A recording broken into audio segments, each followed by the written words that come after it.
Welcome to Hospitality Live with Rupesh. Each week, we feature an industry leader that will share the latest trends and the best strategies to help you grow. Now, welcome your host, Rupesh Patel. Hey, good morning, guys. Good morning, everyone. Good morning to the show.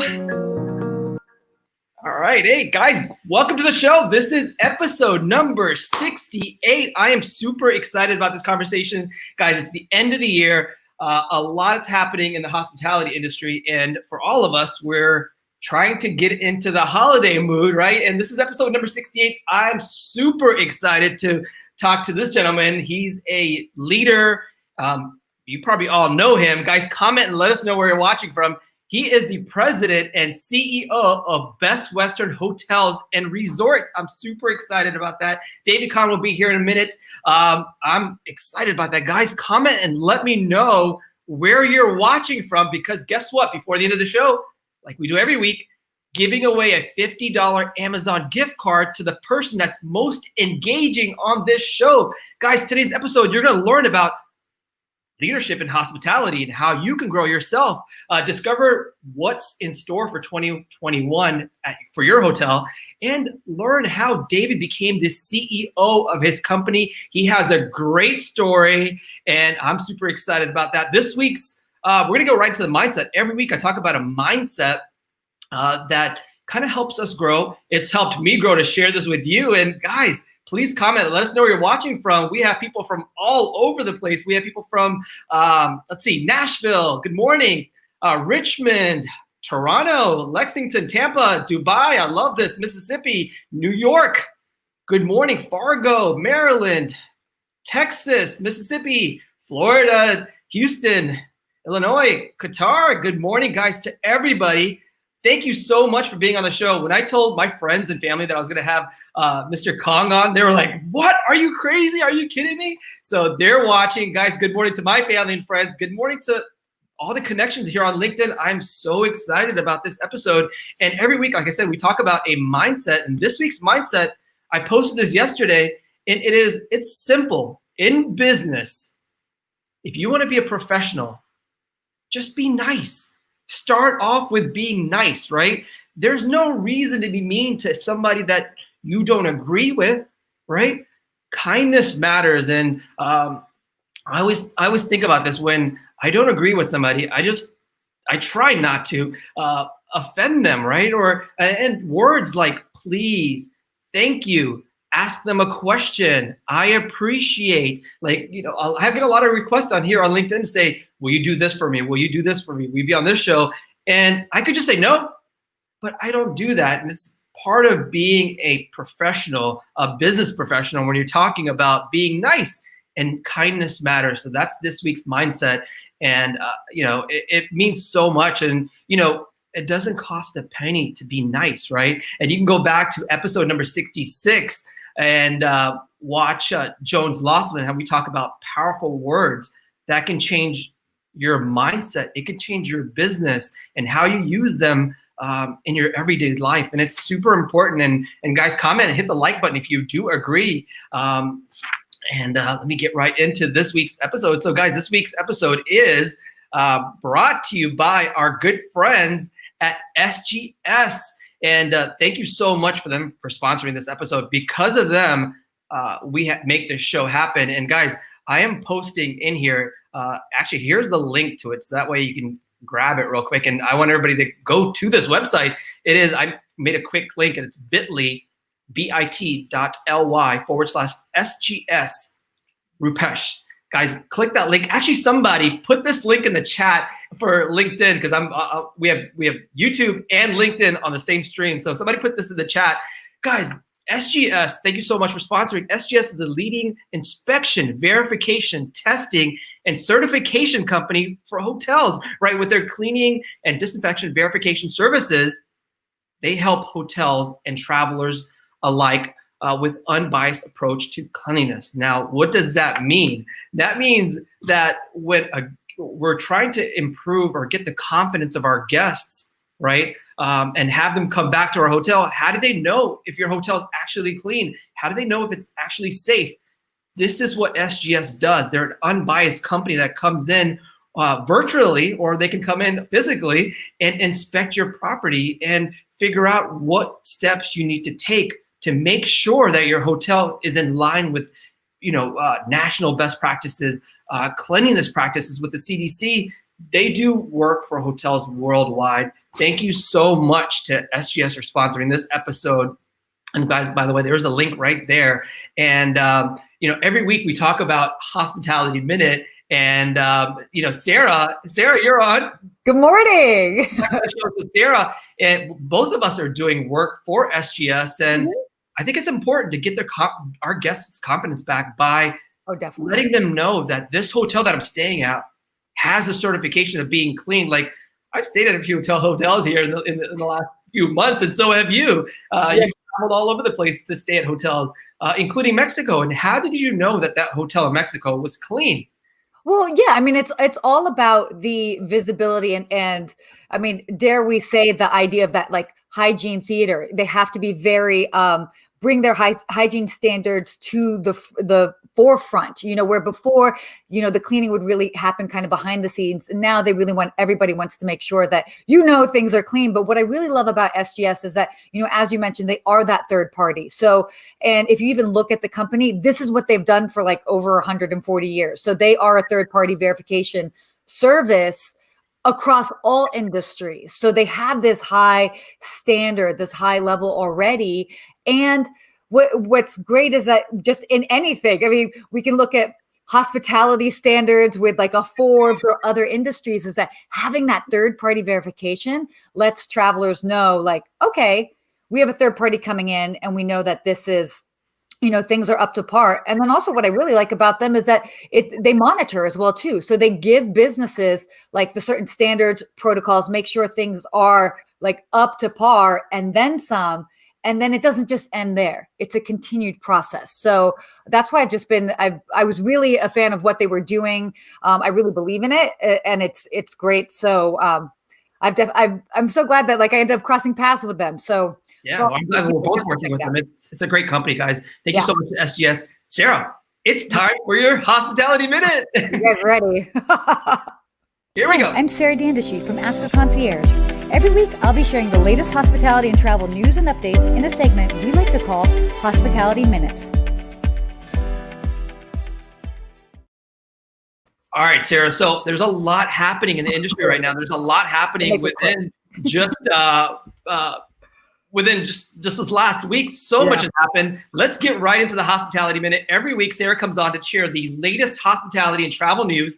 Take it away, Sarah. Okay. All right. So we've got a lot of things. And I would also suggest, if you guys are watching, when we get to a couple of slides in, I have a couple of different graphs on here as well this week. So because I thought they were really interesting, but let's go ahead and get started with the first topic. It's actually about Hilton. So they ended up hitting a milestone with 1 million rooms.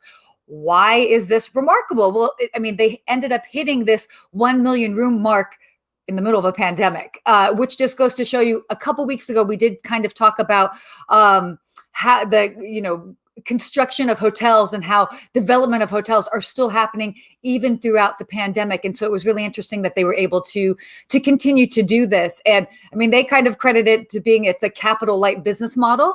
And that was one of their reasons why they were able to reach this 1 million room milestone. But really interesting. And if anything, whether you work for Hilton or not, it's just good to know that, the demand is out there and people are still on track to create more rooms. So moving on, I thought this was really interesting. So airlines are now saying that they want workers to be deemed as essential as the vaccine rollout. So basically what they are trying to argue is that air transport is basically critical to transporting the vaccine itself. And so therefore workers should get a priority in the vaccine line. Why I find this interesting and why I wanted to bring it up is it's like, okay, I get what they're saying, but then we also think about us in the hotel industry, or maybe you're thinking about servers. So it's like, at what point do we draw the line in regards to that? Obviously we all, want to get back to work and could be in an environment where we can, work comfortably and safely. But I do find it interesting that, basically the airlines are being like, our employees are essential as well too. So just a food for thought. Interesting to hear what they're doing. And yeah, so moving right along, okay, so this was kind of cool. The U.S. Hotel industry forecast has been adjusting in response to obviously our winter surge that we're in, as well as the anticipation of vaccines.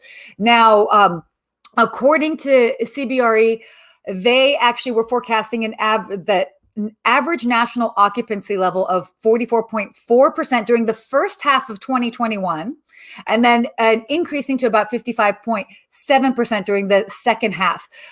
Really what they are saying is that, vaccines and have been like essential to rolling out in the first quarter, and then we will end up seeing the benefits of that. So this is a really cool graph. If you guys want to take a photo of it, they actually put it out and you can actually see the trajectory. Again, kind of going back to what they've said over the past couple of months.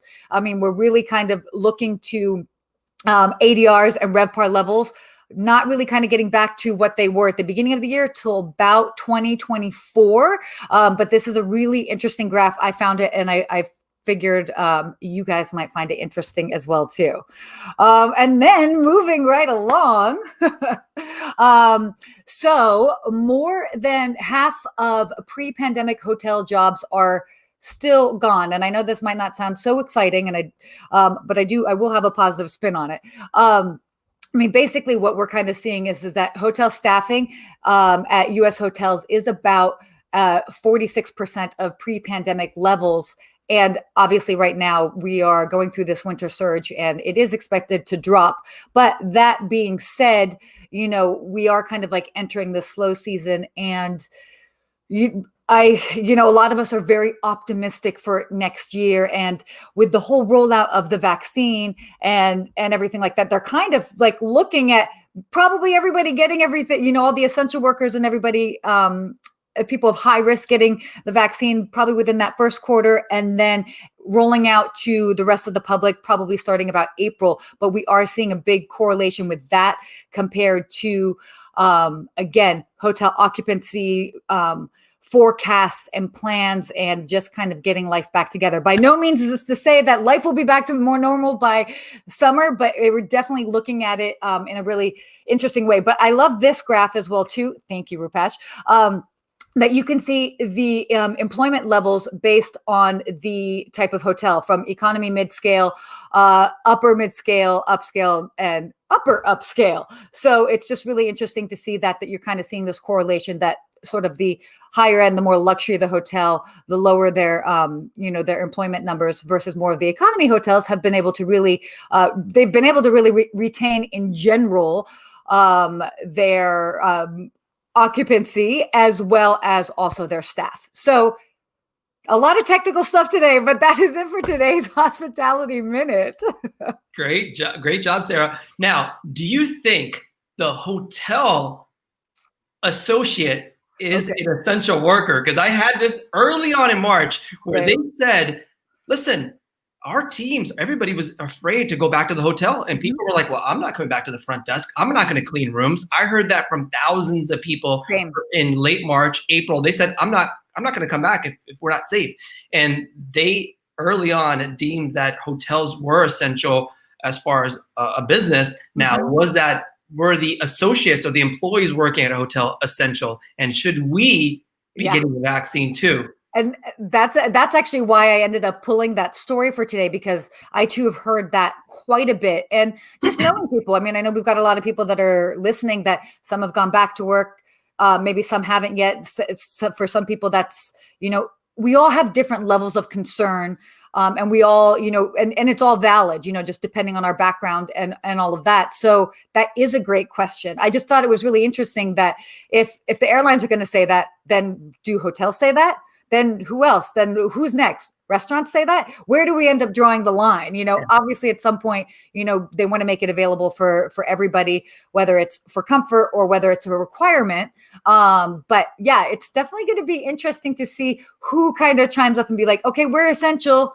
Make sure you get to us first. But, I'm glad healthcare workers are getting it first, because, my dad being in the hospital for 2 months and then eventually dying from COVID, October 23rd, I saw what the hospital and their staff was struggling with.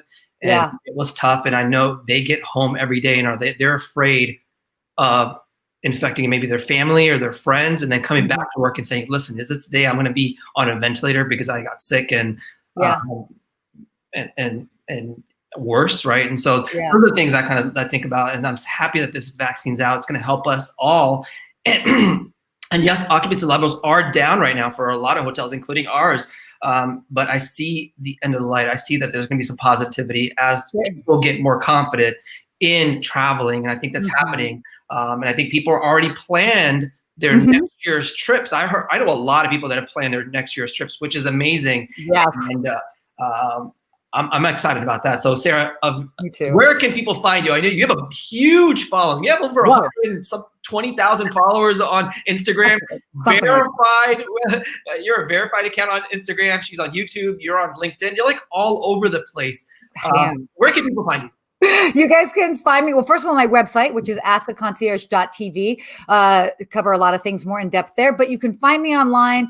Instagram, as Rupesh said, I'm definitely there, as well as YouTube, Facebook, Twitter, and of course, LinkedIn. Connect with me here. So yeah, you can find me anywhere. Sarah, I know you're excited about having or listening to Mr. David Kong here on the show. You're going to be watching the entire time. And thank you for some of the questions that you helped me put together to ask him. I know a lot of people are asking or want to ask questions. Guys, if you're listening and if you have a question for him, please comment. And by the way, guess what? We're giving away a $50 gift card to Amazon before the end of the show. So the most engaging person will win this $50 gift card. And I'm super excited to next bring on our featured guest. Sarah, thank you so much.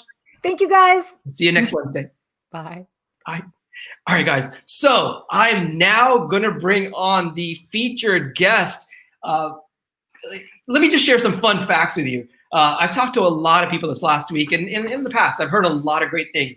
Two things that everybody says about Mr. David Kong, the CEO of Best Western Hotels, is he's humble, he's kind, which I just love. And there's so many other words, positive words that they say about this. Fun facts, he's the longest running CEO of a major hotel company out there. And we're going to get to his background. They have 4,700 hotels within their portfolio. And I'm super excited to bring him on and share all about what's going on in the Best Western world and in hospitality. So Mr. David Kong is the president and CEO of Best Western Hotels and Resorts. Under Kong's leadership, the Best Western Hotel Resorts have expanded to portfolio of 18 distinct brands in every chain segment, including economy to luxury, offering experiences in from traditional hotels to extended stays to boutique and lifestyle hotels. Kong has positioned the company as a front runner in innovation, being named the most innovative companies in the world by Fast Company in 2018. That's awesome. His achievements were further honored in 2019 with Hotel Interactive and Guest Lab magazine, both naming him, Mr. Kong, the innovator of the year, which is amazing. I have the honor and privilege to bring on Mr. David Kong. Welcome to the show. Well, thank you very much, Rupesh. Great to be on your show. You know, when I was explaining to my friends, I was like, I have the CEO of Best Western. They're like, oh my God, I love that brand. It's awesome. You guys are doing so many amazing things. You have 18 different brands within a choice that everybody can pick from. And you saw Sarah share that chart. You're across all those segments, which is awesome. So you see that there's hoteliers, you know, we'll talk about the model, but welcome to the show. Well, thank you very much. Now, you're the longest running CEO of a major hotel company. And how does that happen? How did you get into the hotel business? How I started? Well, it's actually pretty boring story, because when I was in high school, I already knew that I wanted to be in the hotel business. I grew up in Hong Kong, and at the time, you know, my parents worked very hard. They basically worked 6.5 days every week. So they really treasured the little family time that we have together. And my dad used to take us to nice restaurants for family dinners on Sundays. And at that time, the nice restaurants were all in hotels. So from a young age, I was exposed to a lot of the fancy hotels like the Hilton chain in particular. So when it was time for me to go to university, I decided to major in hotel administration, and I went to Hawaii, actually, the University of Hawaii. And from that point on, I just started working in hotels, and it's been almost 50 years. Yeah. What was your first position at a hotel? Well, I was a dishwasher, busboy, and someone took a chance on me and made me a waiter, and I just progressed up the ladder from that point on. I basically worked almost every job in the hotel industry.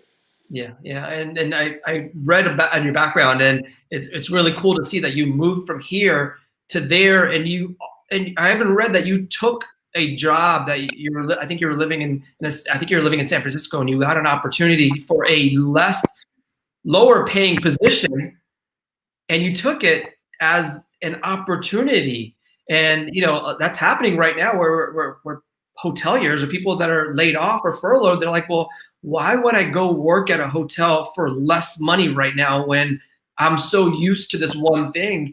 And I think it was an opportunity cost for you that you took this on and to become where with the experience and become where you are or where you are today.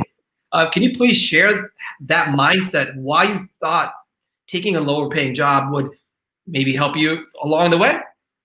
I'm a firm believer that, especially when you're building your career, you can't make it too comfortable for yourself.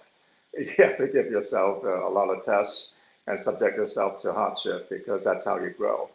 And at the time, I was with a small, medium-sized hotel company, and I just got a promotion. They would notify me that I was going to be resident manager at a 400-room hotel in San Francisco, which would be a dream job for a lot of people.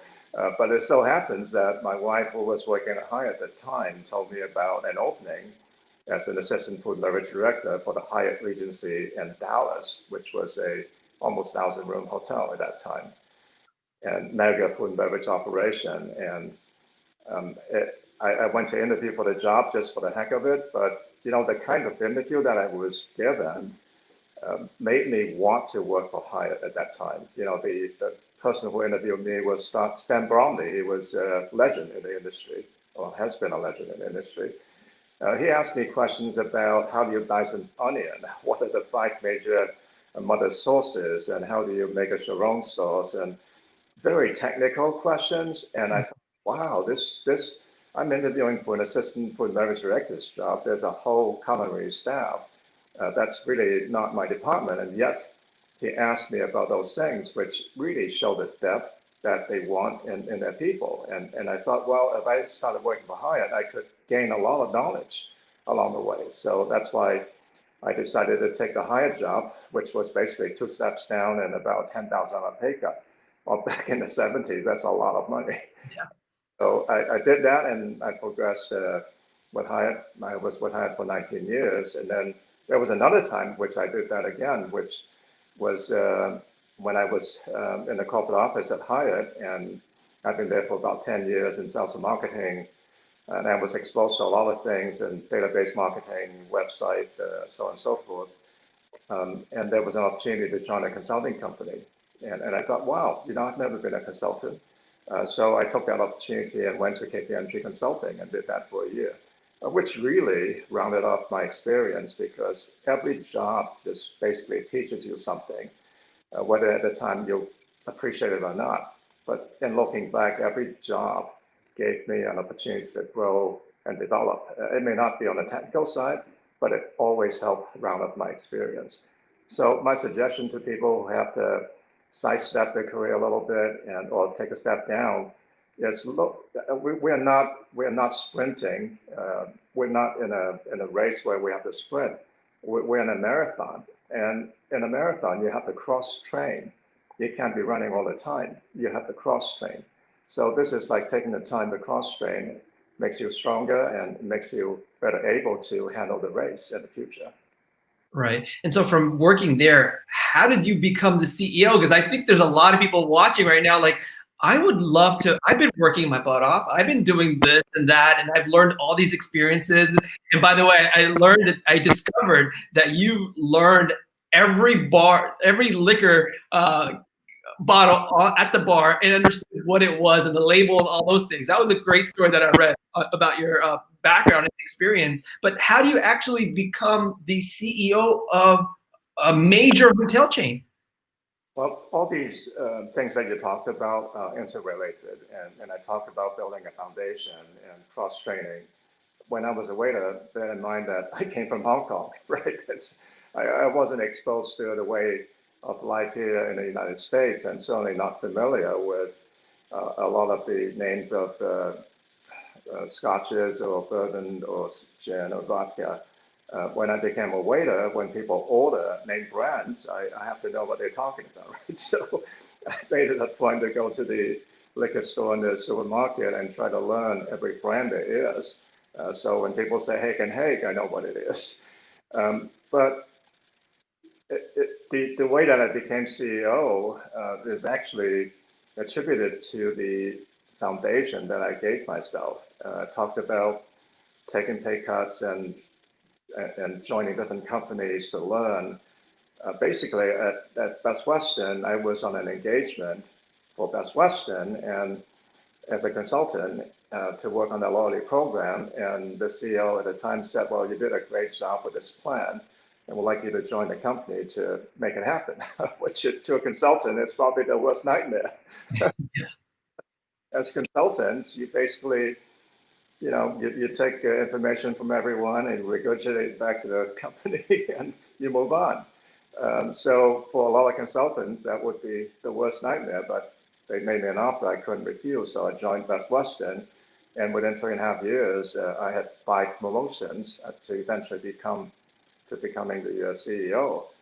But I attribute that entirely to the foundation that I gave myself. I was very well versed in many areas, whether it's rooms or food and beverage or sales or marketing or technology.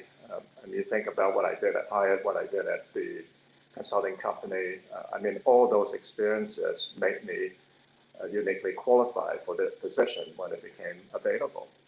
Right, and I love that you are going above and beyond that position. It's not just what you learn within your box, but you're going outside your box and learning different departments, learning things that you would have not learned just in this one bubble, right? And I love that you went above and beyond your duties, because I think that's key right now when you're like, I'm the front desk manager or the F&B manager or any position at a hotel, and you can learn outside of your bubble within maybe you're outside of your department and learn things that maybe you can bring in. I always talk about when I go to a restaurant, especially if it's like a branded or something very cool, I think about how I can use their marketing, their experience, and their customer service and bring it back to my hotel. So it's the same thing when we're talking about hotel operations. I think it's important when you're going above and beyond, like you're talking about, that so many people can learn. And I think those are the habits. Those habits that you've learned, and now you've become the CEO. Is that true? Well, that's absolutely true. And if you read the book, 7 Habits of Highly Effective People, they talk about sharpening the soul, which is always giving yourself opportunity to grow and develop. And what you said is so right. I really believe in that. You look for every opportunity to learn and develop. And I call that being intellectually curious. If you're intellectually curious, you can be very well versed in many things. And when the opportunity comes along, you'll be the person to be able to land that job. Right. And we're talking about habits. What are some habits that you kind of have every single day to keep you going? Because, the last 7 months, 9 months have been tough for everybody. And what's a few habits that you kind of keep yourself going? Because I know as a CEO, you have this big team, you have all these people looking up to you. And often sometimes as leaders, same thing with me, I feel like it's a roller coaster going up and down when we're talking about life. How do you keep yourself going, and what are some of the habits that you use to keep yourself motivated? I like what you said earlier about being kind, and also you mentioned something about being positive. I think those are 2 very important leadership traits, especially at this time. People want empathy and kindness during this pandemic because they're suffering incredible personal and professional hardship. And to be able to put yourself in their shoes and relate to their pain and be able to speak to them as such is so very important as a leader at this time. People want you to understand their hardship. So I would say that that's first and foremost. And being positive is also important, giving people hope that this too will be over is really important. And that positivity and hope is what keeps people going. Because when there's so much darkness around you, they really look for that little glimmer of hope. So those two things are very important. But that aside, I think if you look at 7 Habits of Highly Effective People, all 7 habits are really important. And the one that I particularly like is being proactive. Every person, every company has a life cycle.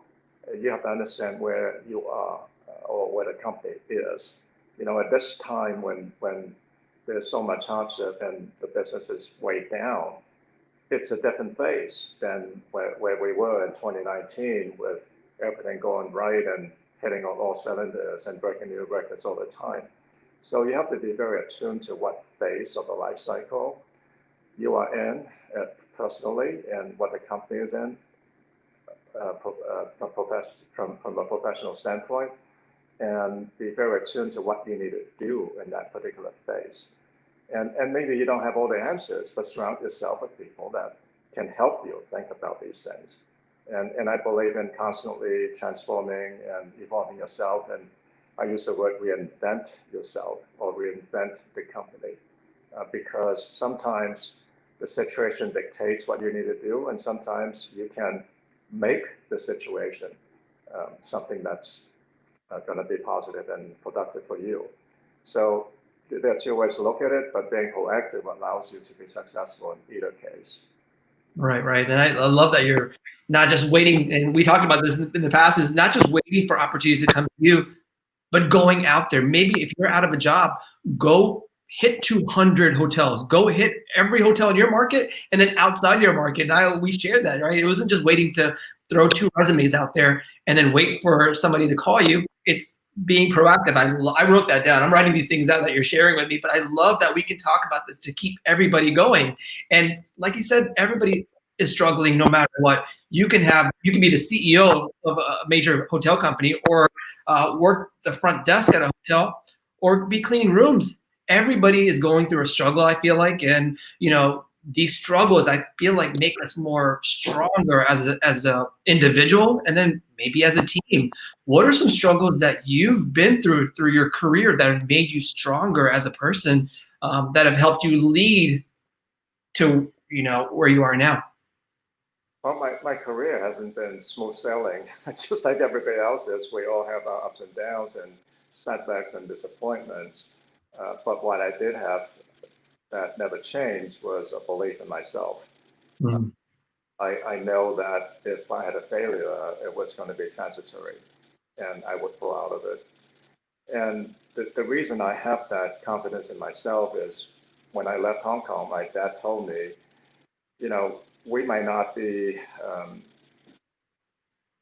the most qualified person for whatever job that we were given, but what we do have is dedication and hard work, that work ethic. My dad worked 6.5 days every week of his life, and when he was working. And so I grew up with that work ethic, and I knew that hard work and dedication will overcome any difficult situation.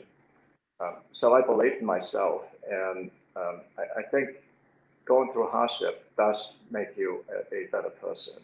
And I've had setbacks in my career. I had to pivot and do something different. And I look back, well, that made me a better person and made me appreciate other people that might be in that kind of pain, and made me appreciate that what I had was actually pretty good, but what I got myself into was even better because I was able to learn and grow from that point on. So setbacks are transitory, and don't let that define who you are. We need to define who we are. Right. And I like that you believe in yourself, because if you don't believe in yourself, nobody else is. Is that I feel like that's true. And I had a mindset in the past where I would judge myself like I'm not good enough. And I would be in that mindset like there'd be like we're on a roller coaster ride. I feel like all the time. This is part. It's called life, right? And I would in the past think like I'm not good enough. Why am I doing? Even often I say, why am I even doing the show? Why are people even listening to me? I'm nobody. But then I have to think, you know what? There's confidence in you. You're helping at least one person out in the world, and that's what I look back to. If I, as long as I can inspire one person and share and help somebody grow, I think that's okay. And I think for all of us, if we're doing that and just think about that one person instead of trying to build a huge following and then helping nobody. I think that's important, and I love what you're doing here. And like I said earlier, is everybody I talked to, they said you're the most humblest guy. You're so kind. Um, is that a learned trait, or does that come from your family? How did you learn just to be humble and kind? And yeah, you have this, and you have this title and all these other things, but where do those feelings come from, or how did you get that mindset? Well, I have to first admit that I still have a long ways to go, and I appreciate all the accolades, but I still have a long ways to go.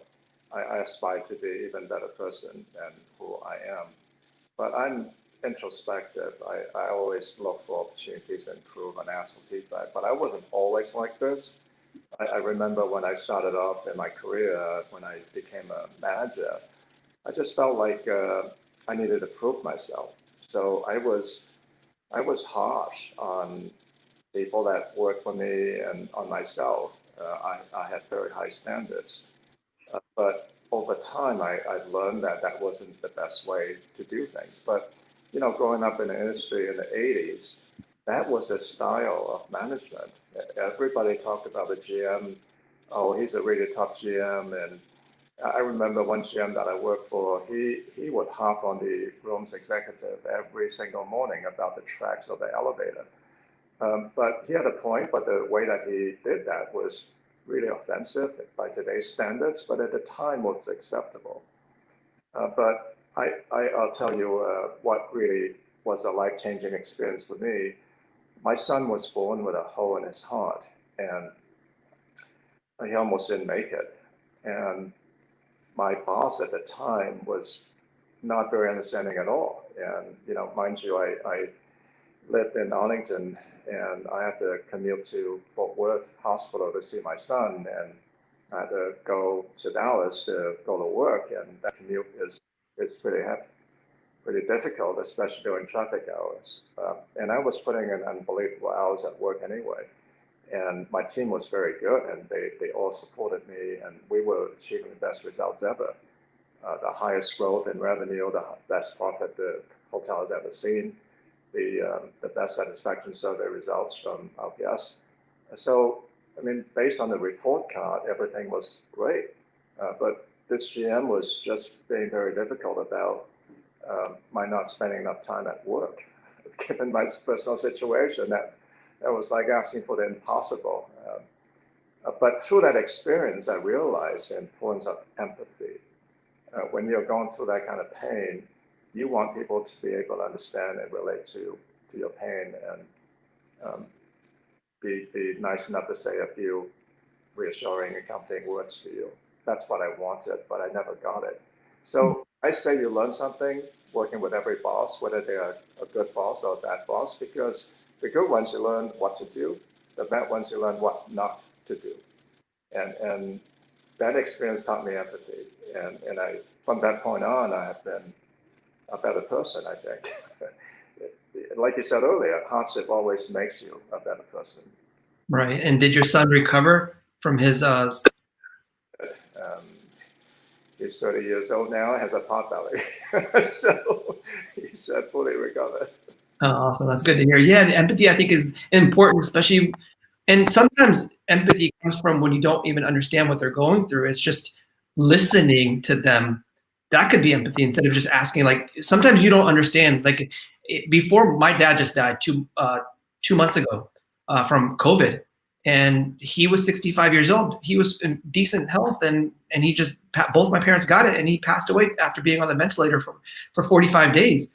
And it was super hard. And in the past, I've never had anybody go into the hospital like that and be in this position and be in that state. And now I have a different way of looking at life when people are in the hospital. And I know some people that are in the hospital right now, and I can understand that. But even when you don't have that experience, you can understand just by asking questions. And I think you received from that boss, you learned how to, you said, I'm never going to be that person ever again to somebody else and treat them that way. And I like that you learned that, because I think all of us have to sometimes go through that, right? Right. And by the way, I'm very sorry to hear about your dad. This is shocking. It's the first time I've heard. My heart goes out to you and your family. It must be tremendously difficult. You always say COVID is going to happen to someone else, but for it to hit home like that, it must be tremendously difficult. Thank you. Yeah, we were in the hospital whenever we could, every single day, all day long, and we still miss him. And we just keep going. And through this entire thing, I've just stayed positive. And that's one thing I wrote down that you said is staying positive. It gets better. Although we're going to miss him, and he's not going to be here for maybe life's memories and experiences that you're going to go through. Your heart's still there for him, and he's there for you too. So that's to kind of look at it. And staying positive is kind of the best way. It's kept me going this entire 9 months. Actually, in the last 5 years, I just had a different change the way I think, instead of thinking about the negative stuff. Because in the past, I would just be like, oh, I'm tired. I complained about a lot of things. I would talk about negative things. And I see that it wasn't driving me to grow anywhere, and it wasn't taking me anywhere. And so once I had to change my mindset, you can get through a lot of these pains and struggles like we're talking about, which we're all going through right now. And thank you so much. Now I want to get into some good news is that Best Western has 18 brands now within the system. And I love all the stuff that you're doing. And, for 60 years, I think Best Western only had one brand. And with your leadership, now you have this huge collection of different experiences for guests. And tell us about what's going on at Best Western, and help understand what 2021 looks like for your hotels and maybe the industry. Yeah, I mentioned earlier about the need to reinvent yourself or the company, and the need to always evolve and keep up with the times. And it's kind of amazing looking back that in 2010, we only had one brand, and today we have 18 brands. And in 2010, we were only in the mid-scale segment, and today well, basically our portfolio encompasses every segment of the industry. And what we try to do in building all those brands is really to give ourselves the foundation to grow and scale, the foundation to be better appealing to today's customers and travelers. The fact of the matter is people want different experiences. And sometimes when they travel on business, and when they travel on the leisure travel, the personal travel, they want different experiences. So we have to be in every segment and every price point and every location to be able to provide that experience and build loyalty. And it bodes well for our loyalty program, which has grown tremendously now. It's almost 50% of total hotel revenue. So that contribution of 50% is tremendously important to the success of any hotel company. And so I think, as we recover from COVID, because of the foundation that we've built over the years and the ability to offer all these options, both to developers and to the traveling public, would enable Best Western to be so much more successful going forward. Right. And what does a pipeline look like for hotels coming into the market? I was in South Carolina, Savannah, about a month ago, and I saw a brand new, I think it was a brand new Glow.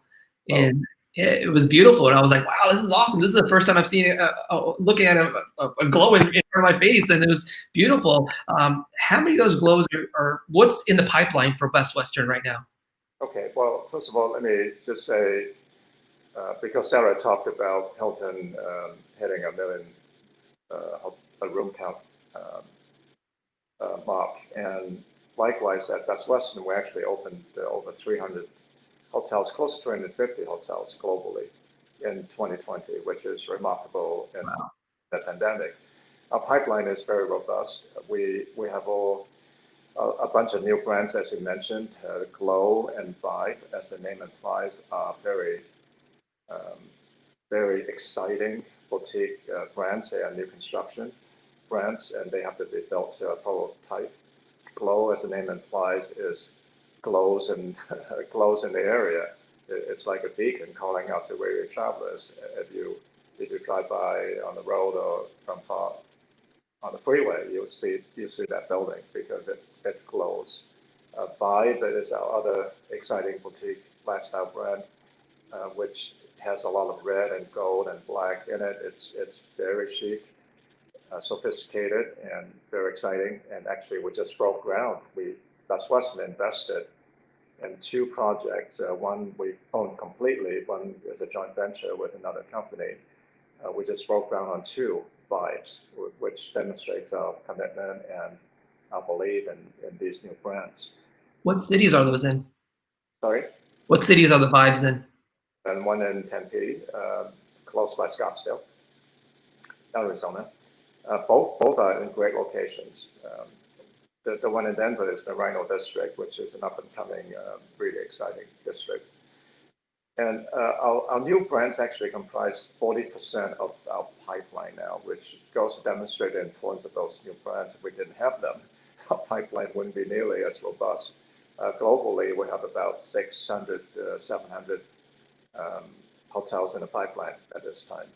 Wow, that's awesome. And which brand are you most excited about right now? I mean, it's like, as I was asking, what child is your favorite, right? To many, but I would ask this question: you have 18.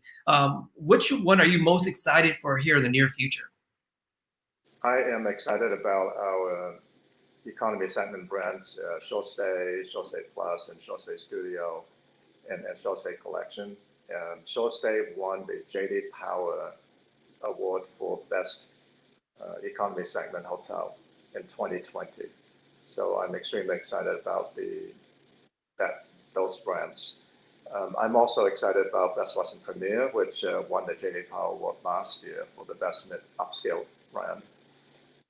And then, I mean, I like all our brands. Every brand has a niche, and every brand would be very successful. Our Best Western and Best Western Plus brands would always be extremely successful because, you know, we have over 1,000 hotels in those brands. So they will always be very successful and sought after. They're crown jewels, as I would say.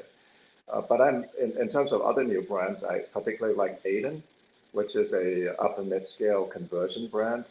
And it allows the owners to provide an experience that's unique to the marketplace that hotels in. It really empowers the vision that owner wants out of that hotel. It's not prototypical design. It's we have a design team that worked with the developers to help them envision what the hotel could be like and what experiences they should provide and how they can transform the current hotel. And the proposition is simple.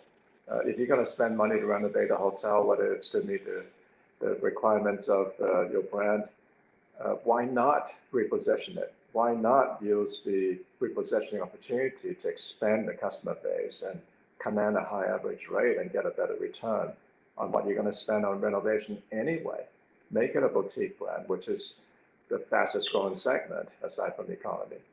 Yeah, and you know, a lot of hotel brands are going into the experience side of things when we were talking about staying at a hotel. And now there's many companies, not just hotels, offering this experience. Are you guys doing the same when you're trying to make an experience like memorable for a guest? Are there some cool things that you're doing as far as technology at your hotels? Yeah, absolutely. Vibe and Glow, tech-centric brands, and you know, we've worked with Samsung and LG and different companies to create that high-tech experience. But more importantly, technology is only part of the experience. It's really everything else from the minute you walk in, or the minute you look at the hotel, what it looks like, until you walk in, the feel that you get from the hotel, and then the interaction with the staff. How are they attired? Do they look the part? For Aiden and Glow and these brands, we like our employees to have piercing and to have tattoos and to not wear the typical uniform you would expect in a hotel. Yeah. To look the part for a lifestyle boutique brand. Mm-hmm.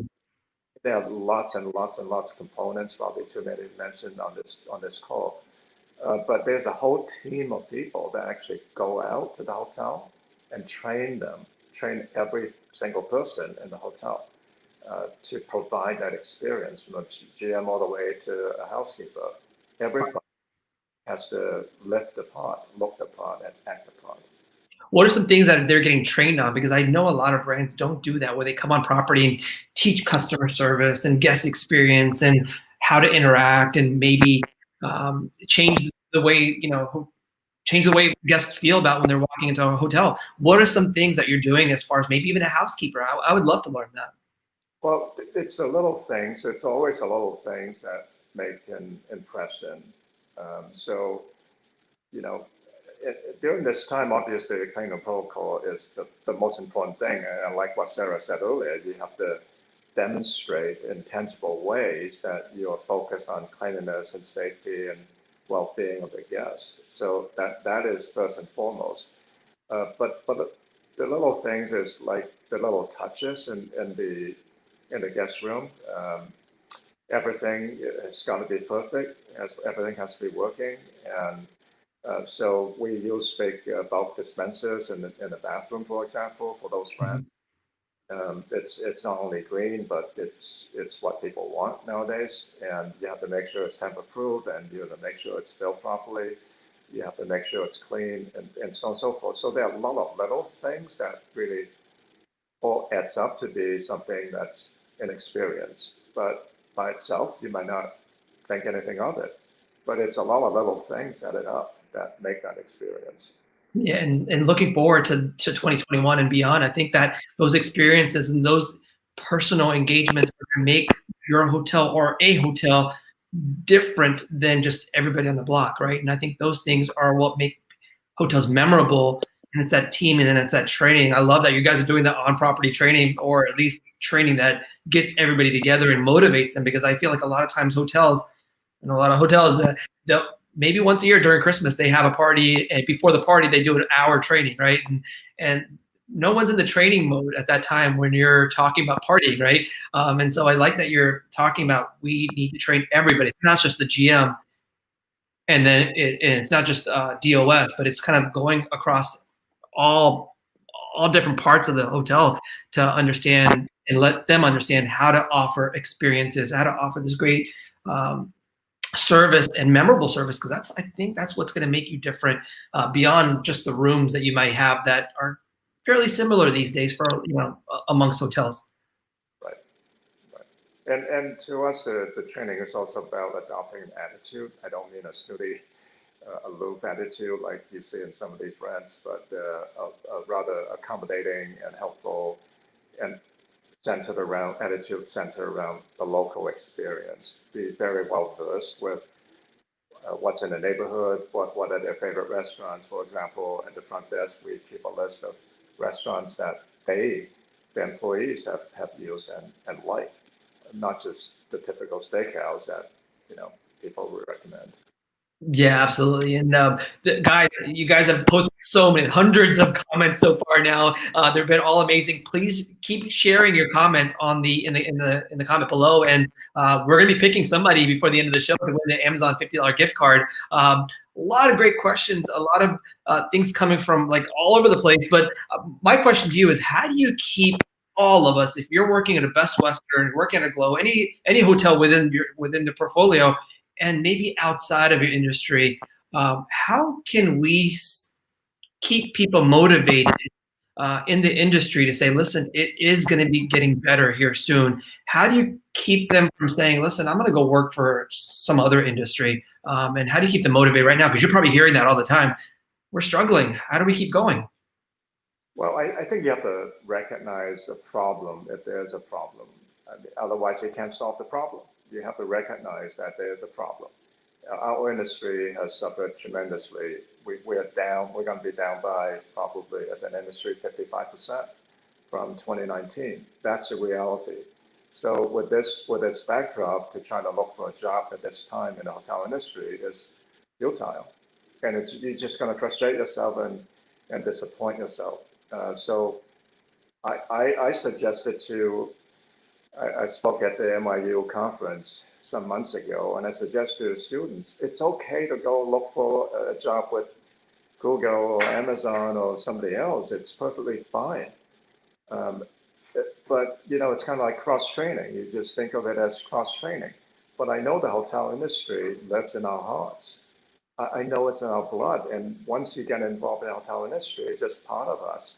I know that many of these future leaders would be coming back to us. So no need to disappoint yourself. Do pivot and do something different right now. But come back because this is where you belong. You are our future leaders. So come back. We want you to come back when things are going to be better. Right. And one final question that I have, and there's so many other questions I would love to ask you, I know your time is limited, is what's one inspirational message that you can send to GMs that are working right now? They're the DOS, they're the housekeeper, they're the front desk associate, they're maybe driving the shuttle, they're trying to get rooms filled. What's a message that you can share to these GMs that are wearing multiple hats right now? They're working long hours. Some of them are frustrated. Now holidays are coming up, and now they're like, well, I've been working 70, 80 hours a week. What's one thing that you could say, listen, you know what? Keep it going.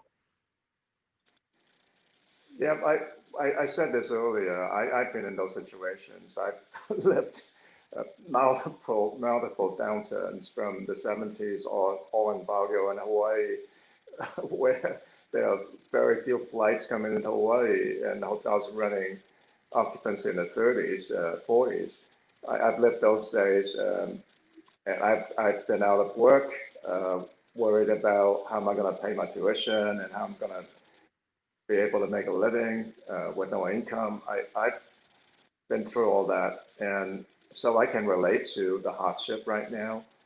Having to wear many hats in our company, we had to separate from almost half the team from the onslaught of the pandemic. It was really painful because many of them were our friends and people that we enjoyed working with and people that built this company. So that was very painful. And now the remaining staff have to wear multiple hats. They all have to take on additional responsibilities, similar to a hotel.